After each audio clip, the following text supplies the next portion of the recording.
በህይወታችሁ ጭራሽ ደስተኛ ያልሆናችሁት ነገሮች ሁሉ የማይሳኩላችሁ ለምን ነው ታውቃላችሁ? ክፉ ስለሆናችሁ መሰሪ ተንኮለኛ ስለሆናችሁ በልባችሁ የምታስቡት ሁሉ ጊዜ ክፋትን ነው። ደግነት የሚባል ነገር አልፈጠረባችሁ። ለገዛ ቤተሰቦቻችሁና ጓደኞቻችሁ እንኳን ደግ ነገር አትመኙ።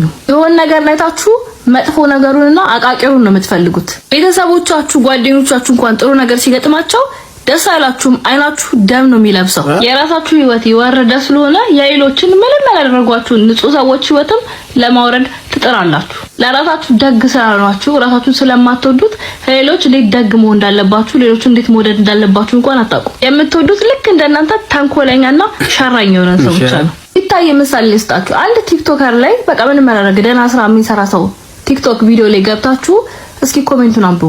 ምንም ያላደረጓችሁ ያልደረሱባችሁ ያልጎዳችሁ ሰዎች ለአይን እንኳን የሚቀፍ ስድብ ትሳደቡና እዛ ልክ እናንተ ፕሮፋይሉ ሲገባ ፈጣሪ ሆይ ከዚህ ችግርና መከራ አድነኝ፣ ኑሮ መረረኝ፣ ጭንቀት ሊገለኝ ነው፣ ብቸኝነት ጎዳኝ። ባይ ዘ ዌይ ለሰው ክፉ ማሰብ ለሰው ክፉ መሆን በራሱ እርግማን ነው። ለዛ ነው እናንተ የምትነቁት ነገር ሁሉ የተረገመ ነው።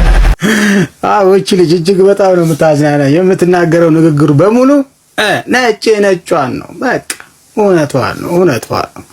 አብሶ ወደ መጨረሻ የተናገረችው ነገር እኔን ያስማማኛል ማለት ነው።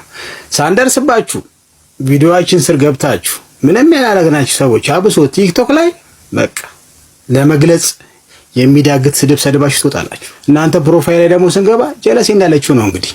ኧረ ለዚህ ነው የማያልፍላችሁ ከካሞናችሁ የቀራችሁት ብላለች። ሁላችንም ከዚህ ክፉ ተግባር ተመልሰን ራሳችንን መሆን አለብን ባይነኝ። እኔ ደግሞ ልጅቷ ትመቸኛለች፣ ነጯን ብያታለሁ።